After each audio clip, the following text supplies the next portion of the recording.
Before we get started, I'd like to acknowledge our support team. Please stand if you can.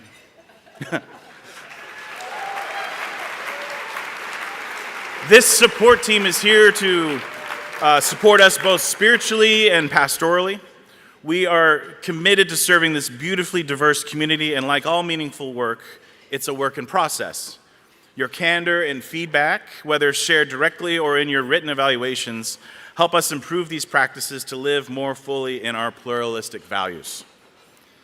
So as I said, this is not only the largest summit, but you are at the largest national interfaith gathering in 2025. We are here for 3 days of learning, imagining, challenging one another, strengthening the muscles of pluralism that our democracy so desperately needs. But before we dive into the workshops, panels, meals, prayers, and hallway conversations, I want to begin with a single image: a chord. Not a solitary note, not a unison voice, but a chord. Distinct tones sounding together, holding their own frequency. And because of that integrity, because they don't blur into sameness, they create harmony. As the great jazz man Wynton Marsalis once said, the real power of jazz comes from the negotiation between the individual and the collective. That's pluralism. That's democracy. That's what we're doing here. We're not building a choir of uniform sound. We are not tuning our differences out. We are learning how to stay true to our own notes, our stories, our convictions, our faiths, our doubts, and still find ways to play together, to improvise together. That's what makes a chord powerful, not just sound, but relationship. And let's be honest, this kind of relationship is not easy. It's easier to play alone. It's easier to retreat to our own silos where everyone sounds and thinks like us. But that's not where the beauty lives. That's not where freedom expands. That's not where democracy flourishes. This is a moment in history when many are retreating from pluralism into fear, into certainty, into contempt. But this gathering, this summit, is an act of hope against that retreat. It's an affirmation that diversity is not a problem to be solved, but a gift to be cultivated.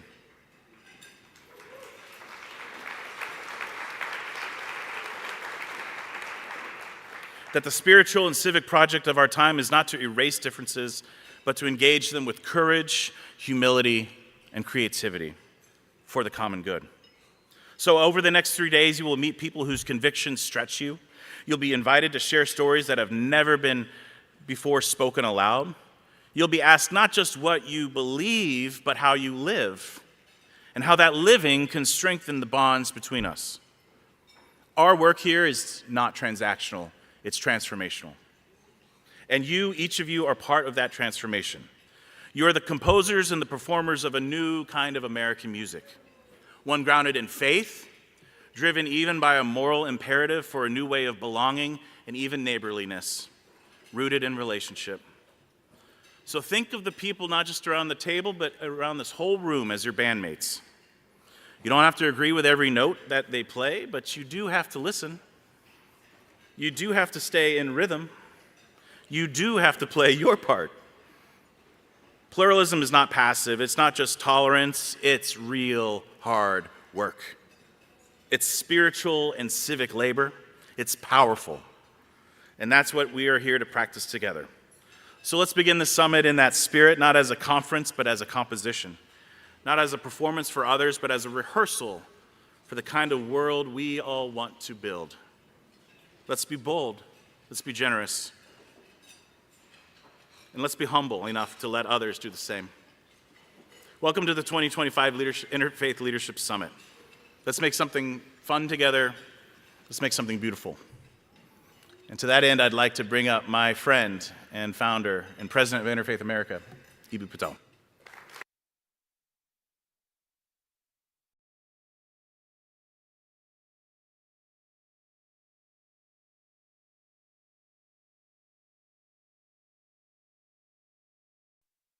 Not a conference, but a composition. That's a good line. I'm stealing that line. I'm taking that on the road.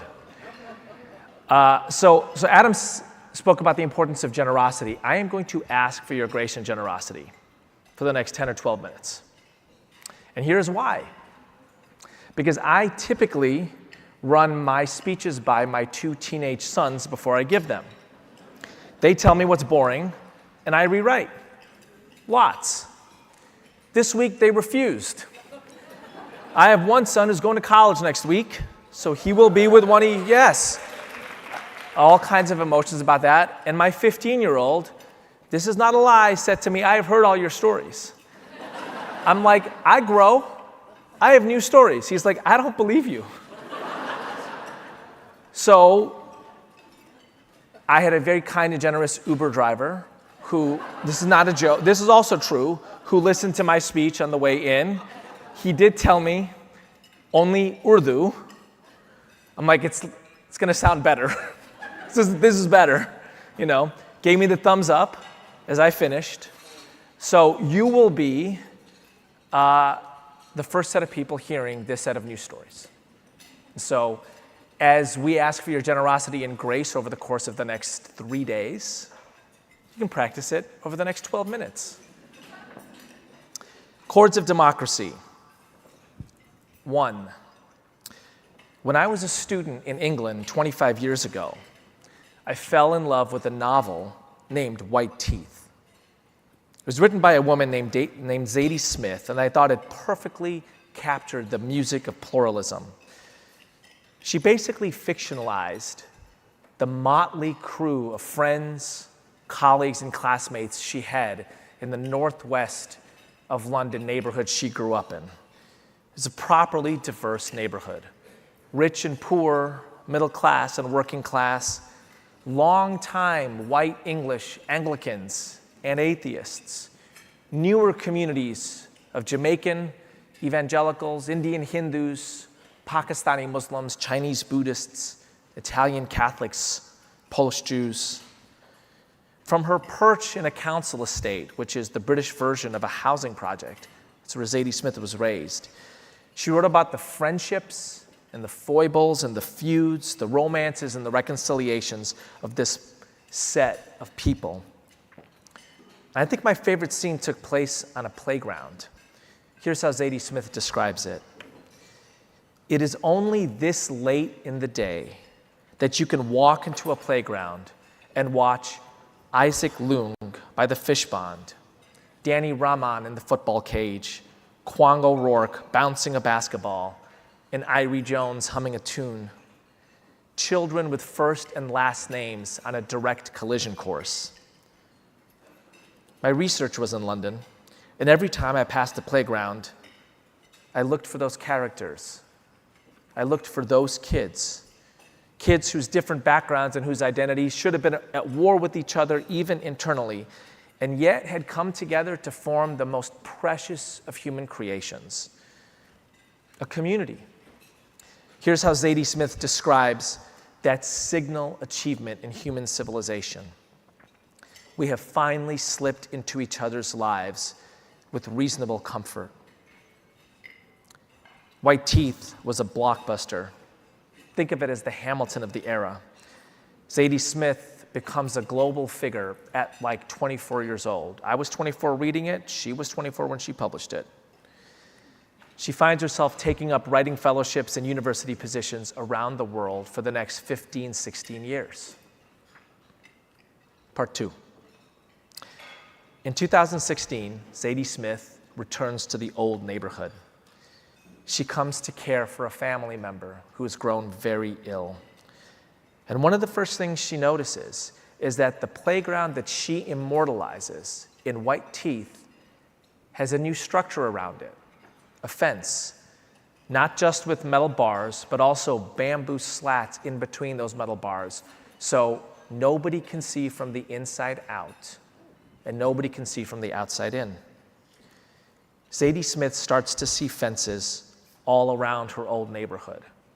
In fact, everywhere in London, around the new mansions that have gone up, around the public schools, around the mosques and the synagogues, and even some of the churches. Actual physical barriers. But there's other fences that Zadie Smith notices. In 2016, we have a moment of division in the United States. In Britain, they have a moment of division there. It's known as Brexit. And Brexit causes, or perhaps reveals, an invisible fence. The fence that Zadie Smith calls of right opinion. Too tall to climb over, too thick to see through, sometimes electrified. So easy to caricature the people on the other side, so hard to actually talk to them. She writes in this essay called Fences, a Brexit Diary, about this scene that was so fraught with tension that it could have been out of a novel, but it actually happens to her in real life. And it takes place on that very playground that she grew up in as a child and that she writes about in White Teeth. She's now a mother, and she's taking her young daughter to this playground. And this little girl finds herself enamored of this little boy, or maybe it's the other way around. In any case, they're locked in and they're playing together. And Zadie Smith knows you got to find the other parent and you got to arrange a play date. So she kind of looks around this playground and she identifies the parent of this little boy that her little girl is enamored of as this white working class mom who's 15 years younger than her. And Zadie Smith thinks to herself, I need to find the words to ask her for a play date between our kids. And the next sentences in this essay, like I said, is that you can just see the scene. Zadie Smith is fumbling for the words. She's imagining all of the views that this woman has. Zadie's mom, this Jamaican woman, she's been told not long ago, not long after the Brexit vote, well, you are going to have to go home now. She's imagining all of these things that this woman is thinking. And they're putting their children in the strollers. And they're walking their kids up the hill. And Zadie Smith is looking for the language. And finally, they come to their respective developments. And Zadie Smith watches this woman turn left into the council estate that she was raised in. And this woman watches Zadie Smith turn right into the new development with big mansions. The one with the black door is the one that Zadie Smith walks into.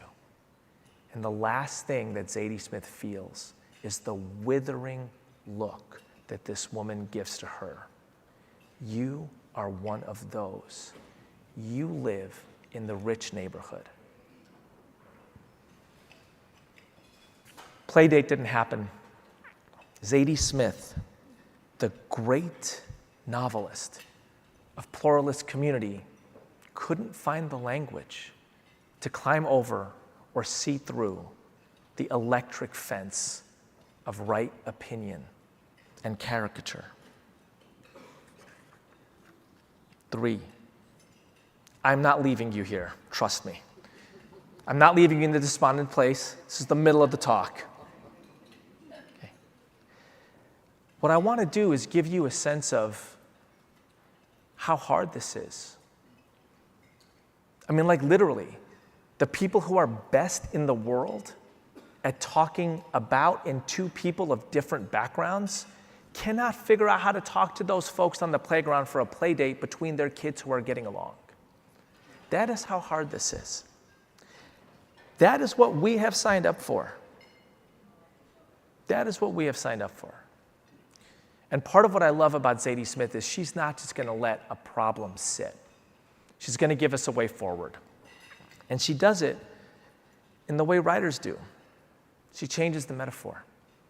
She writes in an essay 6 months later, an essay called On Optimism and Despair. So maybe we don't think of fences.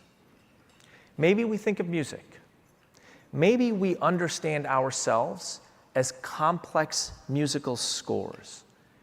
And the job of the conductor, whether you're an actual conductor in an orchestra, or you're a band leader, or you're a novelist, or you're a civic leader like us, the job of the conductor is to tease out the melodies of the internal pluralism within all of us and the pluralism amongst all of us, so that your expression and your expression and your expression can, at least on some things, be a symphony.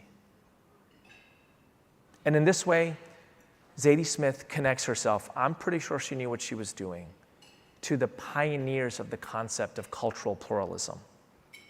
Some of those pioneers lived and worked here 110 years before Zadie Smith was writing her novels. Jane Addams and John Dewey and Elaine Locke and Horace Callan and John Courtney Murray, the set of people who invent the paradigm, the concept of cultural pluralism, that our identities have value, that the collective of those identities, that diversity, has value, that is actually what is definitional in a democracy, people bringing those diverse identities to the public square. But it is not without challenge, because diversity is not just the differences you like. It brings conflict, and that is why you need pluralism leaders, not to pretend the conflict doesn't exist, not to allay it, but to say there is another possibility as well. There is another possibility as well. Horace Callan calls it the symphony of civilizations. And John Dewey's the one that says, it's easy to bring instruments to the stage. It is hard to get them to play well together. Part of what I find remarkable about what those early pioneers of cultural pluralism did is they were making their case in the face of two other dominant paradigms. Paradigm number one was the melting pot. Put your identity away. Melt it into the same bland goo that everybody else is. And the other paradigm was Culture Klux Klan.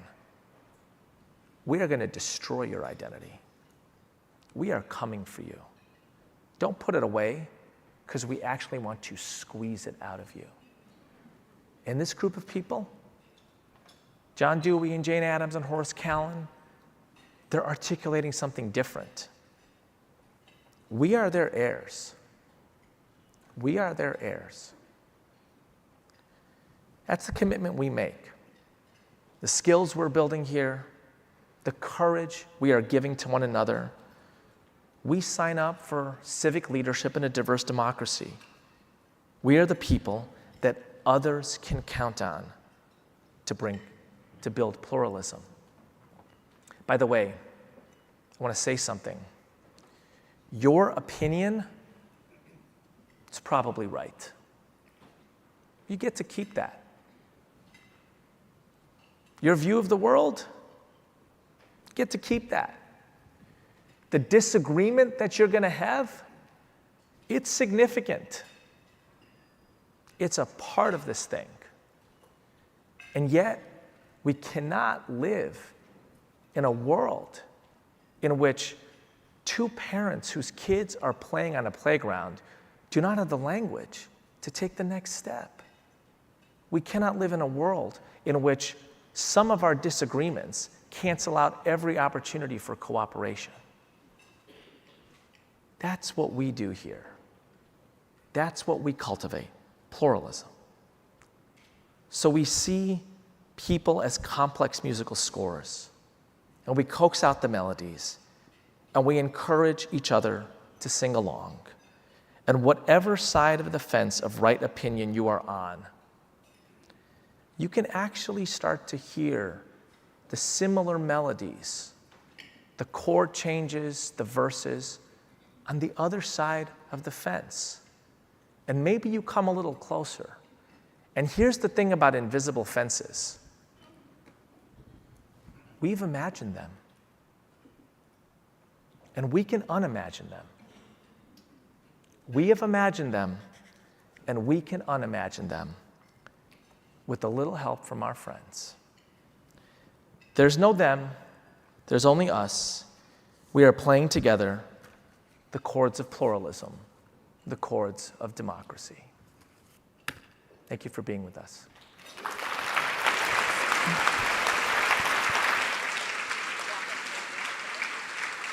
Funky Daisy knows how to get a crowd fired up. There was a lot of funk in that Daisy. When your mind is in the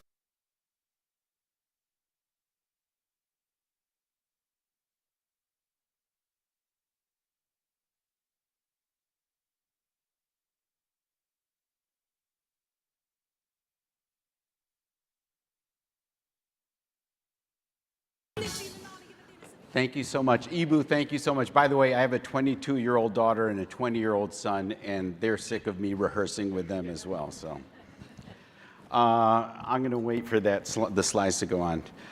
My name is Rahul Sharma. It's such an honor and a privilege to be with you this afternoon and addressing our theme for the day. Our first slide, when we get that up there, is a picture of the band that I've had the privilege of leading for almost 30 years. And we've learned so much from each other, and I want to share that with you. Oh yeah, I have a clicker. And the year is 1997. We're doing our first university show, University of Chicago, and the show is co-sponsored by the Organization of Black Students, the South Asian Student Association, the Latin American Cultural Association, and the Persian Cultural Society. So when we get done with that show, when we hear people from each of those groups walking away saying, that was my kind of music, we knew we were onto something. So I want to share a little bit about what I believe some of those ingredients are. I think we have in the band a presumption of belonging. What does that mean? We look at each other and the individual as well as the cultural context, the ancestry, the cosmology, the culture, and we presume, even though we don't know it, that it is inherently full of wisdom. And we show up for each other in that way. Musically, we bring our differences and diversity, and we don't tolerate or accept each other's differences, we cherish it. An example, the two gentlemen you see wearing turbans, Punjabi Sikh men, Maninder and Inder, were playing a show, and on the set list is a reggae song. They're looking at each other on stage in the middle of the song because they have a twinkle in their eye. They're both thinking the same thing. There's a Punjabi folk song that would go perfectly with this. But we never rehearsed it. It's not on the set list. So they jump on the mic, start singing it, and to watch the rest of the band, immediately, our responsibility is to make that sound as good as possible. We don't sort of like shake our heads and say, wait, what is this? We didn't rehearse this.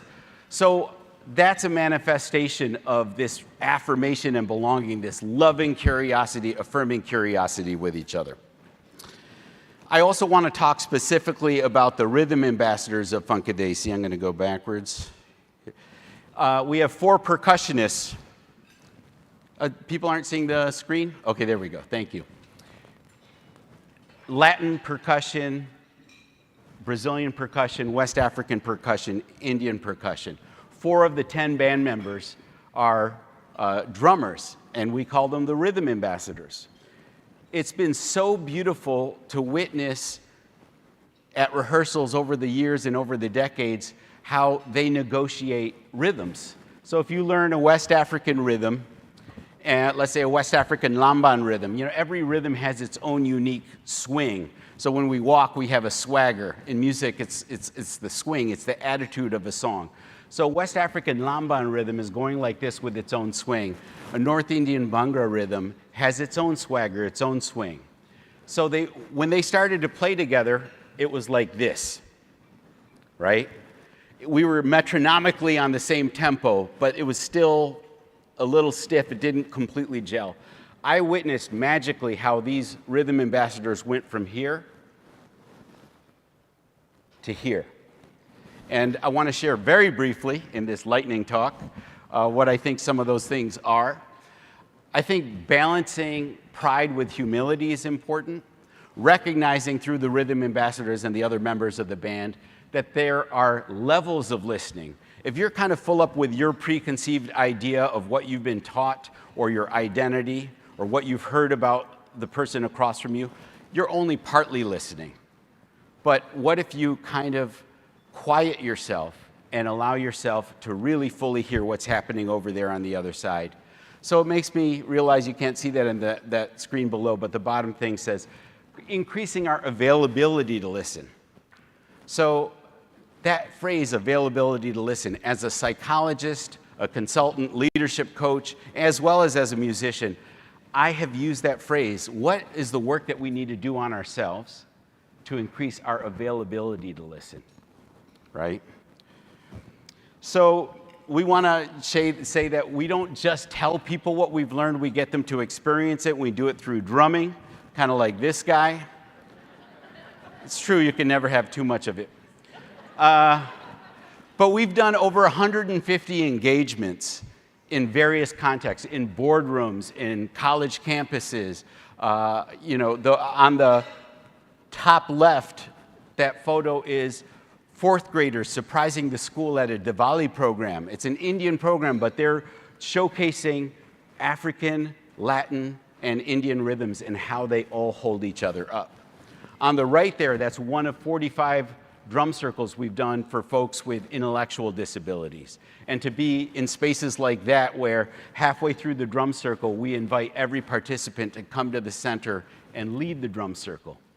And witnessing the joy of people responding to each other and feeling this sense of inclusion has been profound. So I want to share, I can't leave here without honoring my cultural heritage. I want to share my chai recipe. How many people have had real homemade chai? Not, okay, all right. And as soon as by the way, if you really want the chai recipe, you have to talk to me afterwards, because right now I'm talking about an acronym. But it kind of like, I know. But come talk to me, I'll give you the real deal chai recipe, I promise. But right now, it just sums up what we've been talking about: compassion, our connection to each other; humility, our availability to listen to each other; our accountability. One thing I've learned from the drummers in the band and from the other musicians in the band, what distinguishes music from noise is our mutual accountability to each other. And the music is better when we're able to listen to the quietest instrument on stage. And the last one is insistence. It's great to be compassionate and humble and accountable. This last piece is, it's also important, especially in an era where there are threats, so people don't get to feel a sense of belonging. It's important that we show up for each other. We speak up through our action. We do, as the band says, as our motto, we are one family, many children, insisting we all belong. So that's my talk. Lead with chai, and I'm going to leave you with a question. So if those values work for you, but my question for you is, that's our recipe. What is yours? All right, there we go. Thank you all so much.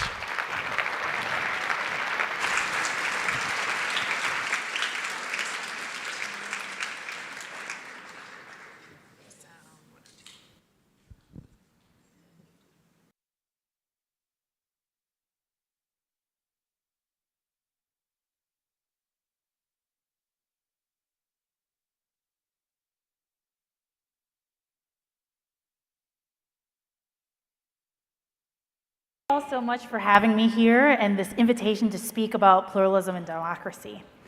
But I have to be honest, when I got the invitation, I was like, damn, I don't know what that is. It is a word that I've heard a lot about, but maybe I could go chat GPTP, you can tell how old I am, right? But what does it really mean? So I did what I usually do, which is I looked to kids to help explain some big concept for me. And that's because I'm a child psychologist, and ostensibly my job is to help children understand big things like oppression, racism, and trauma. But if we're really real, they teach me more about that than I teach them. So in preparing for this, I was really lucky. I had an opportunity to see pluralism happen with children. We hosted a Girl Scout troop event at my mother's house. And so we had a group of 7 and 8-year-olds come sit together under the tree, and we were going to do a bunch of water play and have some fun. But we had a little bit of business to do first. And that business was that we actually had to do a vote.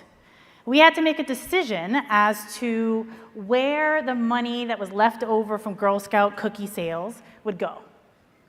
So they either had to go to, on one side, a tiny home village for unhoused folks that is directly across the street from the school for the kids. Or the other space that we could vote to send the money to was to a food bank, a kitty quarter from the school. So I was ready for this. They were going to go have their vote. I had popsicles out. We were ready to have all the fun. But then what unfolded was 45 minutes of intense discussion. I thought this would be easy. 3 minutes, vote, hands up, hands down, let's go. But something else happened. The kids were super into it, and they asked tons of questions. On one side, they were asking questions about process. What if someone feels left out? What if someone doesn't like how the vote goes? Should the parents vote because they really did all the work? Yes. How do we solve this as an issue? And then they were asking content questions. Well, how many people will be helped at the tiny home village? How will the money be used at the food bank? Who is going to benefit the most from our money? But I also noticed as they were doing this, they were actively involved with using hand symbols. They were talking with each other, over each other, standing up, moving around, and doing this, and doing this, and doing this. One of the little girls looked at us and said, "Do you know what we're doing?" And we're like, "No." She says, "Well, let's explain it to you." She said, "When we do this, it means I agree. When we do this, it means I respectfully disagree. And this one's for you, Eboo. And this means to build." The rest of the parents and I were like, "Well, so did you teach that? No, did you teach that? Who taught them this?" They kept on talking, and then we were able to figure out that they learned this at school. Now let's talk about why they learned this at school. They learned this at school because they go to a public school in South Seattle with incredible diversity. There are 33 modal languages spoken at the school. Within a 1-mile radius of the school, there's a Buddhist temple, a Catholic church, multiple temples, multiple churches, AME, all Hillel, so many other pieces are around. So not only was this a space of interfaith and multiple faiths and languages, it was multiple identities. We're in South Seattle, which has a history like many other places, which is that the working class folks that lived in the center of Seattle were pushed further and further out and ended up finding the kind of spaces together. So this is also a space with working class and unhoused folks. Like many other places, this is a place where, because the land and space is cheaper, it's rapidly gentrifying, so we've got everybody in the kind of space. So this school, this K-8 school, is a place where pluralism has to happen. It has to be present, and the teachers, shout out to Miss Bedford's second grade teacher, was inspired by ASL and taught these kids to do this stuff, to be able to work it out, to develop it. So I actually want us to try it real quick. Can everyone do this? Okay, I'm also from Hawaii. This means something different. We're doing this, okay? Which means I agree. Again, inspired by ASL. I want us to try this. I respectfully disagree. And then this, build. I better see you all doing this. Because these are the exercises of pluralism. This is where we start. And we better be practicing it, because if we don't practice that for our children, they're going to end up across the fences that Eboo and Zadie Smith talked about. That what those little girls were doing in that space was the work of pluralism. And if the definition is that pluralism is not diversity alone, but active, muscular, day after day engagement, then that's what we need to be practicing here, to do that towards a positive end. Now, for the kids, it was where they voted, and to be honest, after 45 minutes, I don't even remember where they voted. But what was important is that they figured it out together. And there was argument, right? So agreement doesn't mean that we're silent. I'm curious, I want to find out more. I respectfully disagree doesn't stop the process. Tell me more. and I want to build, I have something else to add. So my invitation is that this is the work that we need to be doing here in a muscular way, in a practice way, so that we can set up an opportunity so that our kids can continue to live in this way, because we've got some big problems to solve. So again, I hope to see you. Thank you.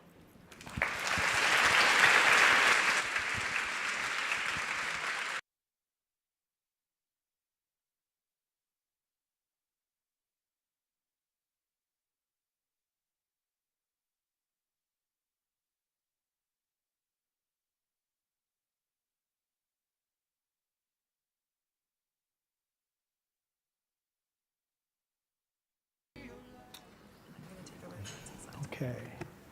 Well, thank you all for having me. I'm very appreciative of the opportunity to be with you today. And let me just remind us as we begin that we are sitting in a very unique experiment from a historical perspective. This experiment of self-governance is one of the most remarkable endeavors of human history. The founders understood that our rights are not self-determined, but they're God-given. The light of truth that all men are created equal was not universally assumed, but they held it high as a beacon for the world to see, although our nation at that point would struggle with making this a reality. We are struggling now still, but we are struggling together for a more perfect union. Although the founders held different views on religion, theological views, they generally shared the view that human nature is bent, not towards justice, but actually towards sin. Alexander Solzhenitsyn, the Soviet novelist and dissident, wrote that the line separating good and evil passes not through states, nor between classes, nor between political parties either, but right through the heart of every human being. Skepticism of our innate goodness, as well as distrust of the inherent wisdom of the majority, led our founders to create a system of checks and balances to ensure that no one person or one group could wield undue power over the minority. The founders understood the essential role of religion in particular to the maintenance of democracy. They believed the American experiment and limited government depends on a virtuous people. Religion is indispensable, they said, in the formation of our virtue to regulate our bent towards sin. The government, therefore, from their perspective, must protect and promote the freedom and the role of religion as a public good. The intersection of freedom, virtue, religion was articulated by John Adams, who said, "Our Constitution is made for only a moral and religious people. It is wholly inadequate to the government of any other."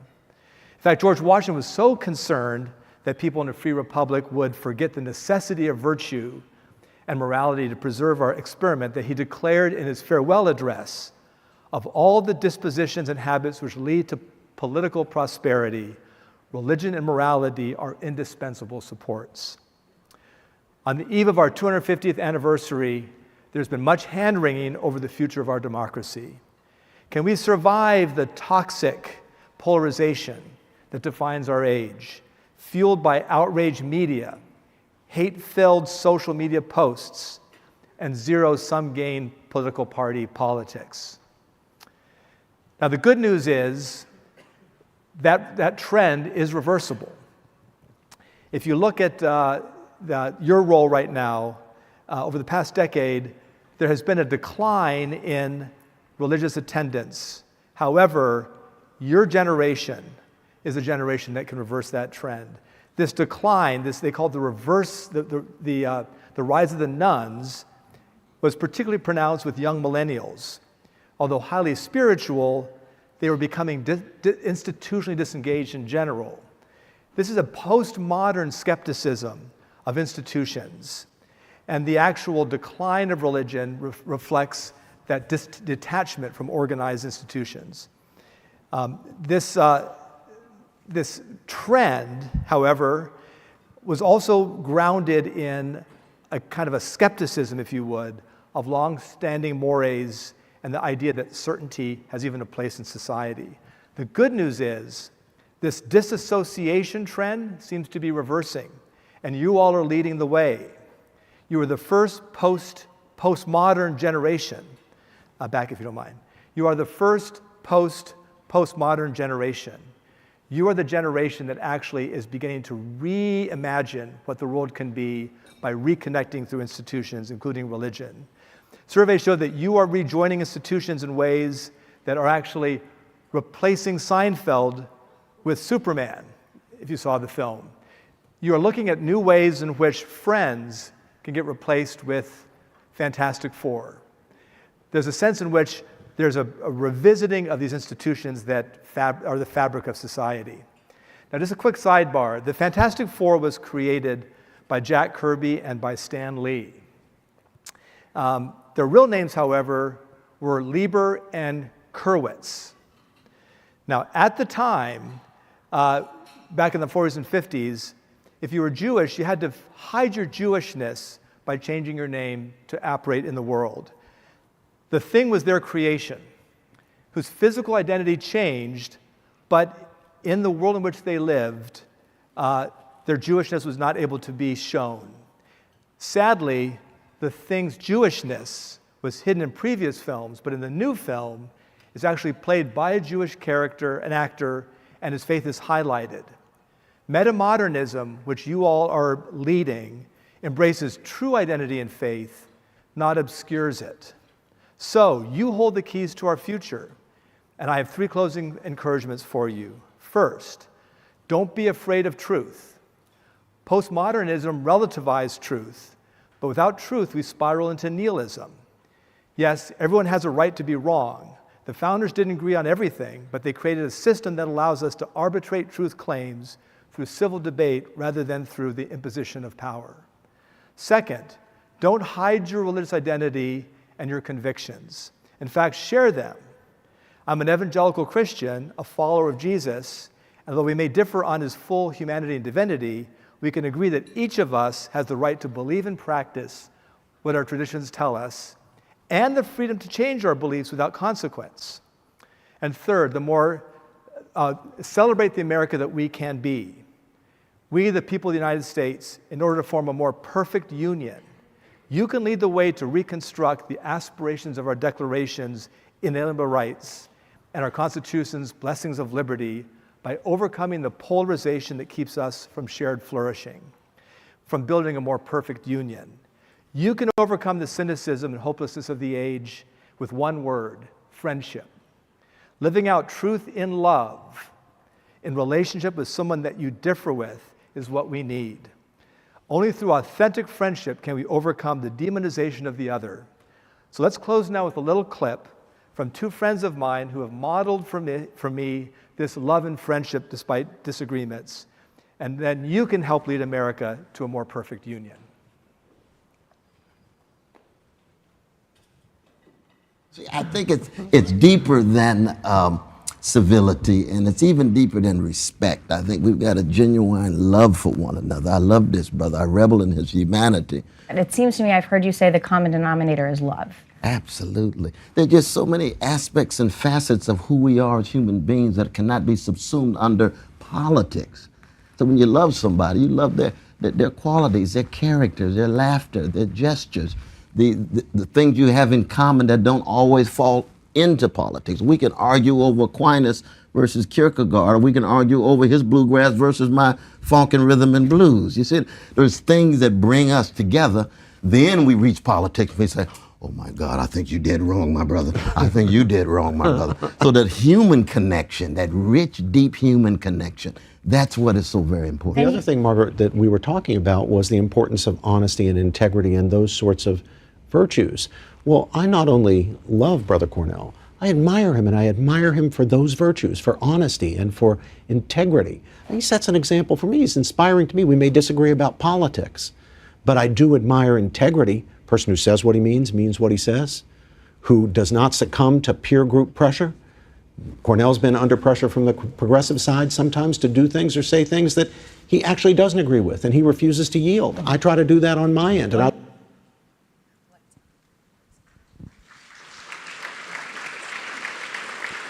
Please welcome back to the stage Eboo Patel, Rahul Sharma, Allison Briscoe-Smith, and Mark Rodgers.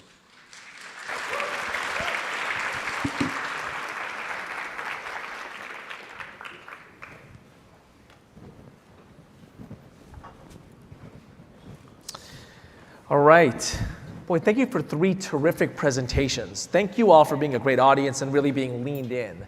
You know, Rahul, I was probably at the 4th or 5th Funkadesi show. And I brought my dad. So if you remember an older middle-aged Indian man cheering very loudly when you guys started playing Dum Borrow Dum at Martyrs, that'd be my dad. Yeah. Thanksgiving 1999. Yes. Yeah. You may or may not, you definitely don't remember that. You may or may not remember this, which is I somehow wandering through the Chicago Cultural Center. I think it's it was the night where they play Indian music all night. What's that called? What's the? It was, my friend Brian Keir put this thing together where they do Indian classical music all night long. Right. And I think, so by the way, if anybody was unaware that Chicago is the greatest city in the world, like we have like this event here where there's Indian music all night long at the Chicago Cultural Center, and it is packed. So I think you guys are playing at like 9 or 10 o'clock at one of those events, and I'm wandering through and I see you and the band in your kind of sacred circle before going on. And because you are who you are, you're like, Eboo, come on in. Yeah. Right? And so I'm with the band in this circle. And one of the things you do, Rahul, is you invite everybody to reflect on the lineage and the ancestry that brings them to that moment. So I want to just take a second and invite people to reflect on, like, what is the ancestry and the lineage that brings you here? And one of the things for us at Interfaith America is a man named Howard Morgan, who was our board chair for a very significant period of time here. And we lost him a couple of months ago. But his widow is here with us. And I want to thank you, Brooks. And I want to thank everybody in this room and the ancestry and the lineage behind them, knowing that we don't get here on our own. Knowing that we don't get here on our own. Right? So let's invite that set of voices in as we have this conversation. So one of the things that I love about the history of cultural pluralism is it's really developed by a Jewish guy and a black guy. Black guy who converts to the Baha'i faith and who happens to be gay. Horace Callan and Elaine Locke. And they're friends at Harvard and they're friends at Oxford. And one of the things that they discover is a deep resonance in the cultural traditions. What they really are is kind of cultural entrepreneurs. So Elaine Locke is best known as the kind of father of the Harlem Renaissance, right? Loves black arts, African arts, right? Horace Callan is very much known as somebody who kind of cultivates Jewish civilization and Jewish arts. And that reminds me so much of Funkadesi. And I'm curious, Rahul, could you just bring us back to that origin, the moment when, I don't know, you're listening to, maybe it's Ravi Shankar, maybe it's Shakti, and you're like also listening to reggae, and you're also listening to Latin music, and you're like, am I the only one who hears resonances? Bring us back to that origin. That's a great question. First of all, when you were talking about ancestry and the prayer circle, I do want to give a shout out to our late great drummer that we lost 20 years ago. He's the one that insisted that we do a prayer circle before every show. And now we say his name at the beginning of each prayer circle. He said something really deep to us. Our ancestors wanted us to be together. That, you know, that kind of shifts things inside of you when you consider that. For me, part of it is my upbringing. I'm growing up as a brown kid in Midwest Michigan. I'm from Kalamazoo, Michigan. By Kalamazoo in the house. But my 2 older sisters and my parents, even though we're originally Punjabi of North Indian heritage, they were born in Nairobi, Kenya. So for me, my cross-cultural travels kind of like, evoke this sense of like, how do we translate things across culture? And musically, I think the resonance is when you're playing authentically, when you're able to negotiate cross-cultural space, what's the new authentic? Because I believe that Funkadesi strives to be authentic, but obviously we're putting together different cultural strains. So what is that new authentic? And it starts with honoring and watering your own cultural roots while remaining open and connected to folks with other roots. Yeah, it's beautiful. Thank you. Thank you.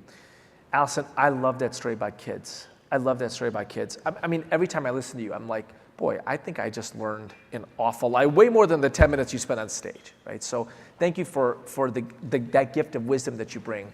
And it reminds me of a kind of a different layer of pluralism. If Rahul is reminding me of cultural pluralism and Horace Callan and Elaine Locke, you are reminding me of what the great Oxford philosopher Isaiah Berlin called value pluralism. And he says something that's both deep and like actually extremely straightforward, which is like, you cannot have all of the things that you want at once. Actually, the values that we have are oftentimes inversely correlated, right? You can't give to both the food pantry and to the shelter for the unhoused, right? There's a value that goes along with one and a value that goes along with another. You can't give to both, right? Both of my boys are pretty leaned-in athletes. My younger son is actually a very good basketball player. And one of the things that I learned coaching basketball and baseball coming up is that there's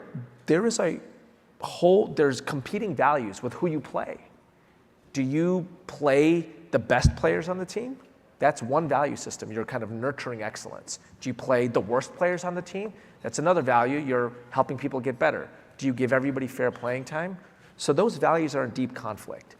How do you think about value pluralism in the work that you do as a social psychologist and somebody who is building bridges and nurturing pluralism? Well, I think the very first place to start, and I think we've been speaking about this in some ways, is that you have to be able to self-reflect and know what your values are. And do the work. Well, what does this really mean? What are my values? And how am I living them? And then there's also this piece that you kind of bring up, and there's a joke within my consultancy that when I kind of work with people that are solving big problems, that we're often trying to solve big problems all at once. And if I were to have a shirt, it would be pick a thing, do a thing. We pick one place to start. So this often comes up in the spaces where I am within diversity, equity, and inclusion, where the desire is to do all of the things right now. Let's pick one thing and do it with the best integrity, with all of our heart, with all of our space as possible, and bring in the others who do it well, who do those other spaces well. Pick a thing. Give us an example, right? So the classic example, and I don't know how many folks here have been or were in positions of diversity, equity, inclusion, myself included. So when I got elevated into this kind of position, what ended up happening is that somehow all of the problems landed on my doorstep.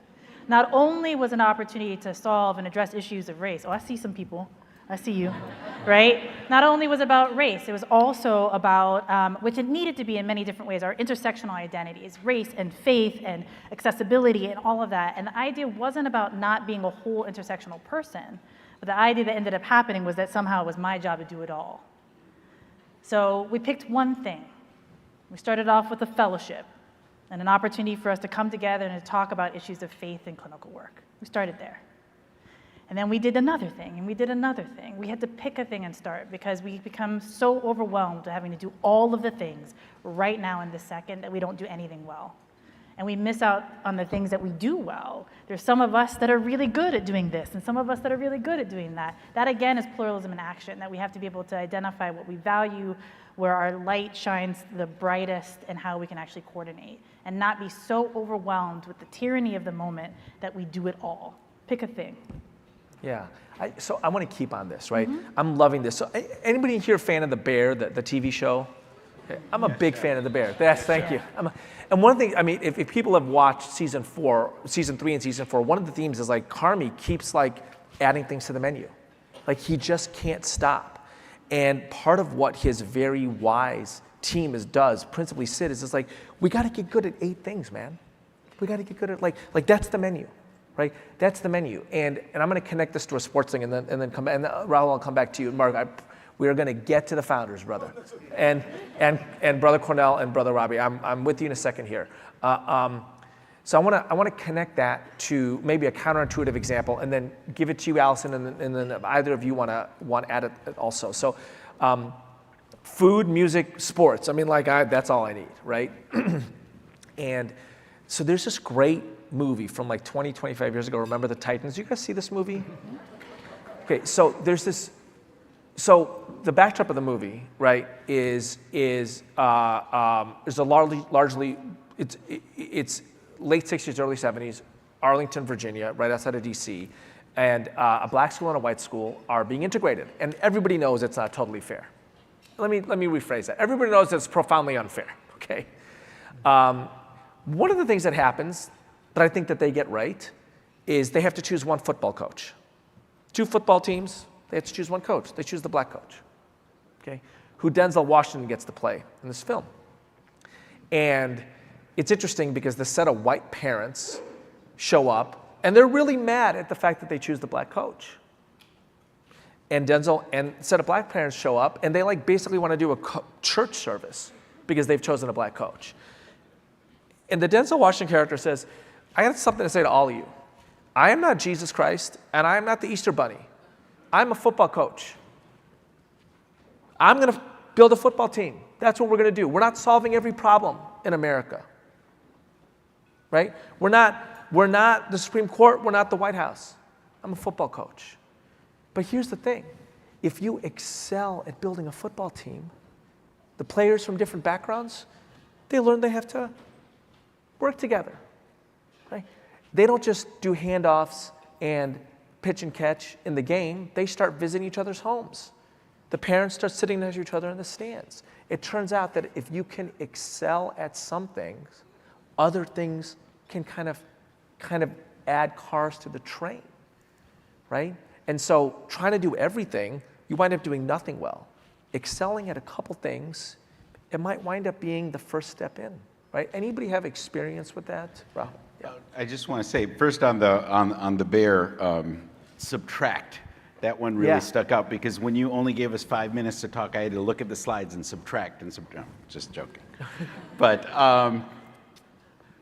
when we were talking about this earlier, you do a lot of values work. I think choosing one thing, but also protecting time to reflect on our values so that when you do that one thing, those values are coming along with it. So some of those other things that you might want to try solve, or you're getting together, you're cohesing as a community.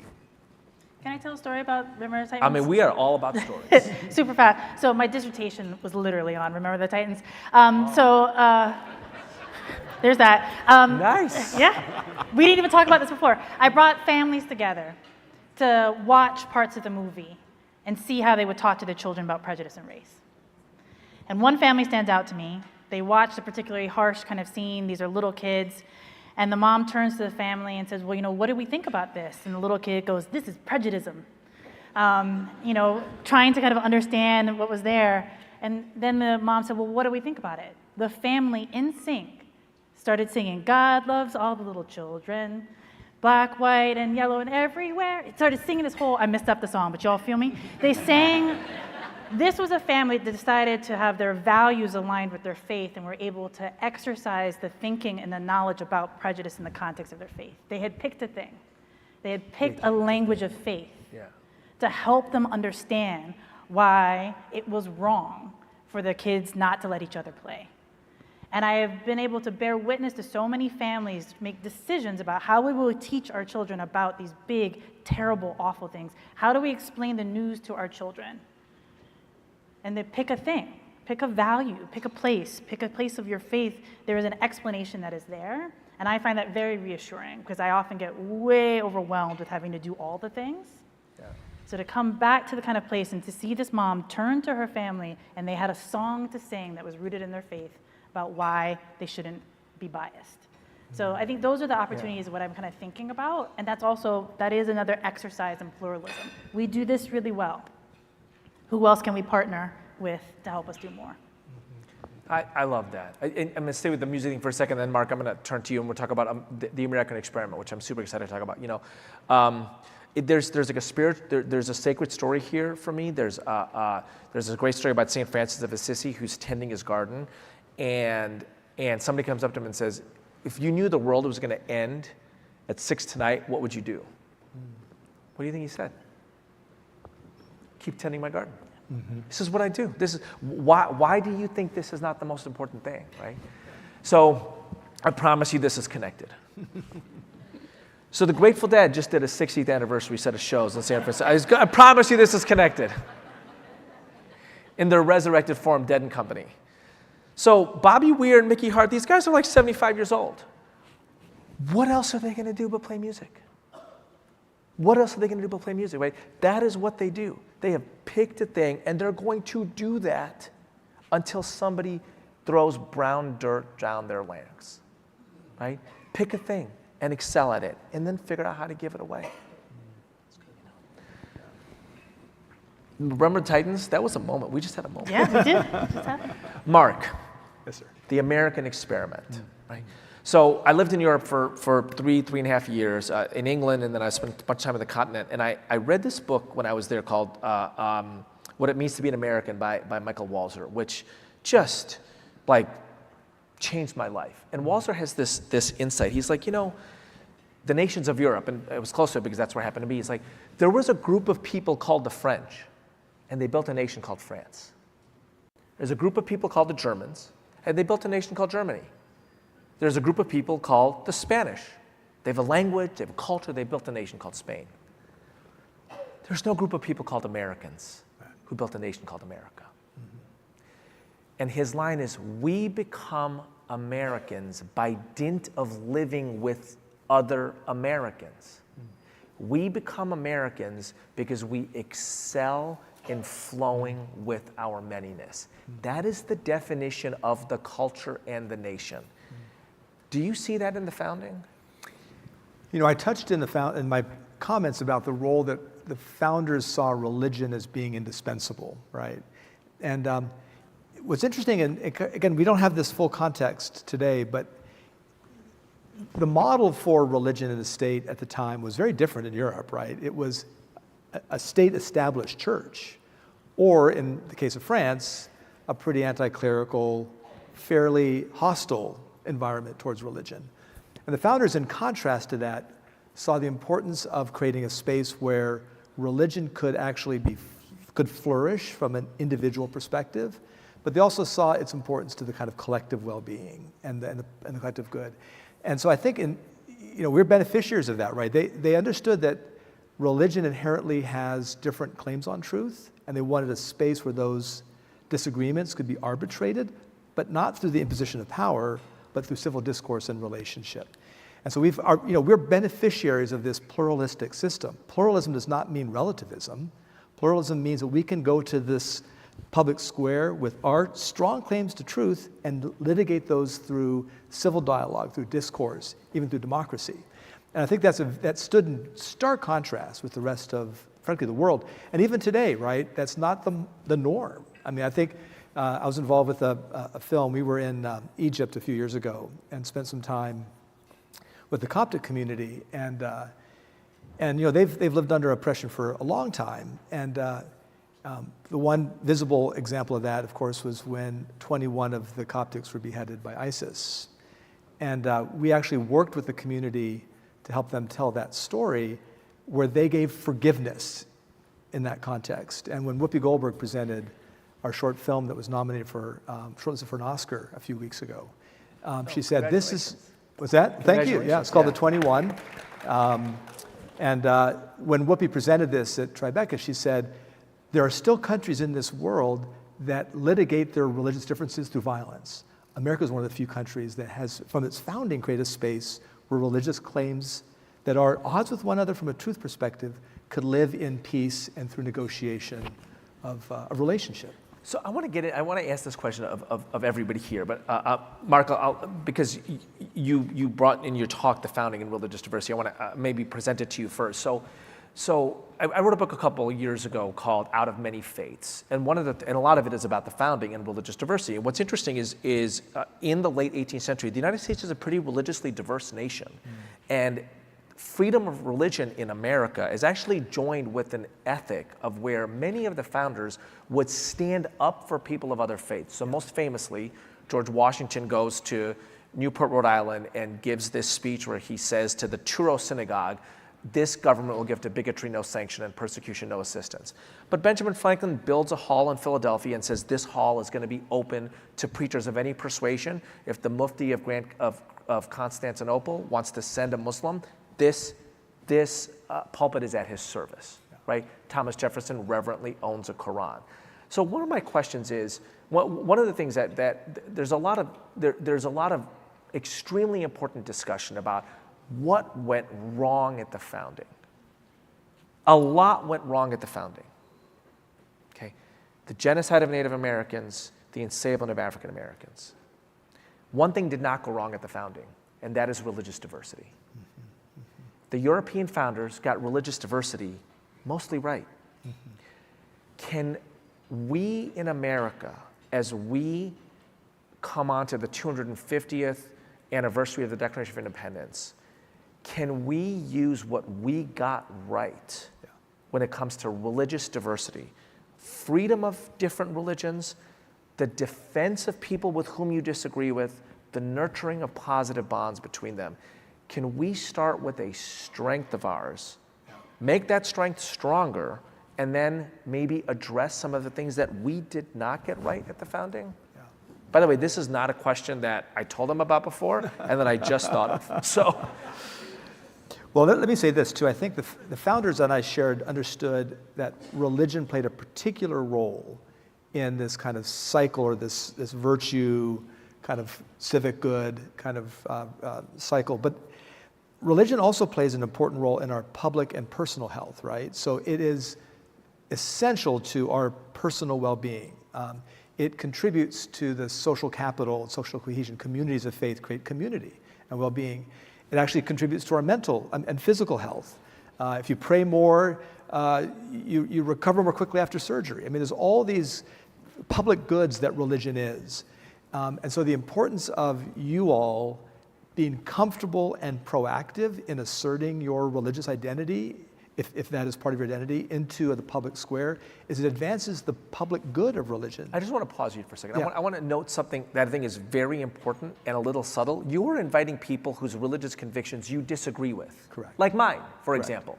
A respectful, loving disagreement, but a disagreement. Correct. You are saying, I should bring my religious conviction into the public square in a respectful and cooperative way. Right.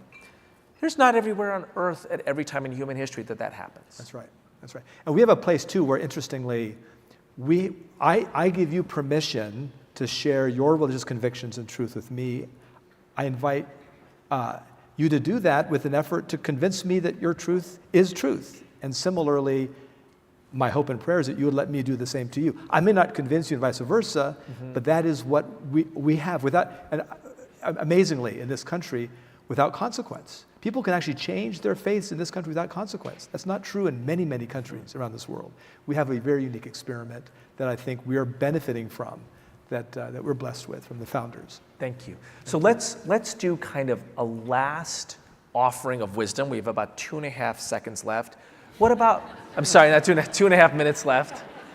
But what about music? What about religion? What about the founding? What about Remember the Titans? What about the bear? What about chai? Everybody, about 30 seconds. What have you gleaned from this? What would you like to leave, like a group of people who are heading to be pluralism builders in this nation? All right. It's a great question. I think from my experience with the band, I don't think we would stay together for so long unless there was really a true commitment to each other. When I talked about the different cultural rhythms and we go from here to here, that means that Maninder might, with his Indian instrument, might listen to the West African instrument and say, you know, this rhythm is primarily a West African rhythm. I'm going to accommodate that. But he also needs to trust that is going to reciprocate. There's going to be another rhythm where I'm going to be able to shine.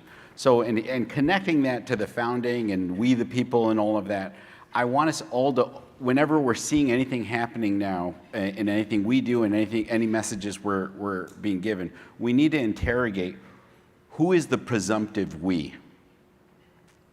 Because if we really is just a fixed idea of folks from a certain religion, certain race, certain group, I'm not down with that. But if we is like really, we're like really making space for each other, inviting each other in, and trying to create an equal playing field, then the music's going to be better.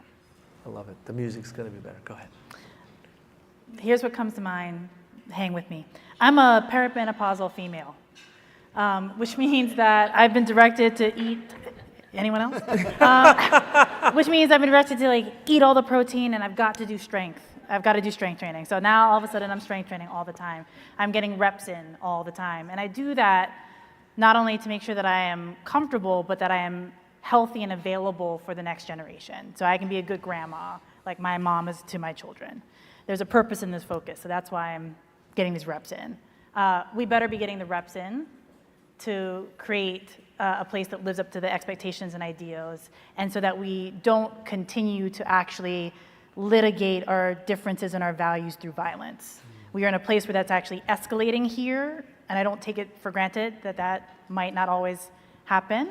And we are bearing witness to that violence in so many other spaces.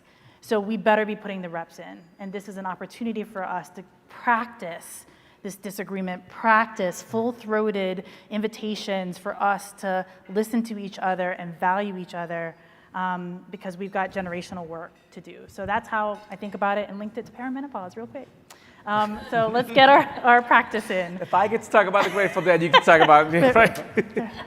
Mark. Just a pitch.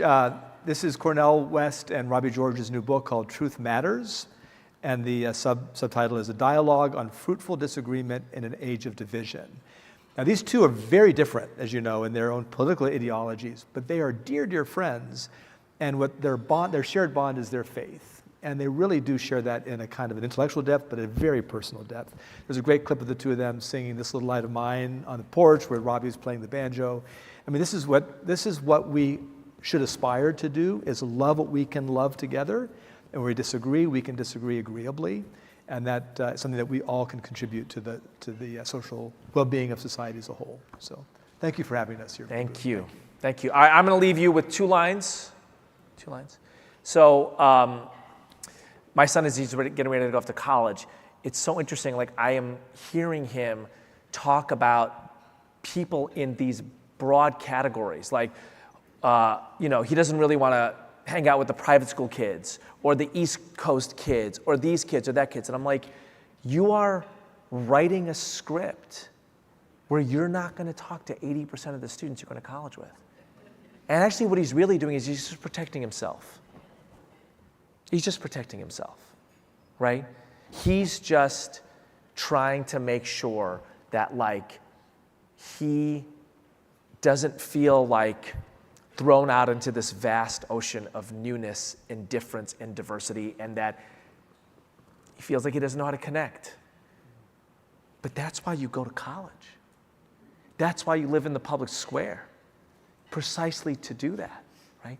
So what I'm telling him is, whatever group of people you find yourself building a block category for in your head, walk in that direction. Whatever group of people, like, you think that you have 3 sentences for and you cannot think of any more sentences, walk in that direction. Walk in that direction. Once in a while, you can get shown the light in the strangest of places if you look at it right. Hunter and Garcia, have a great Interfaith Leadership Summit.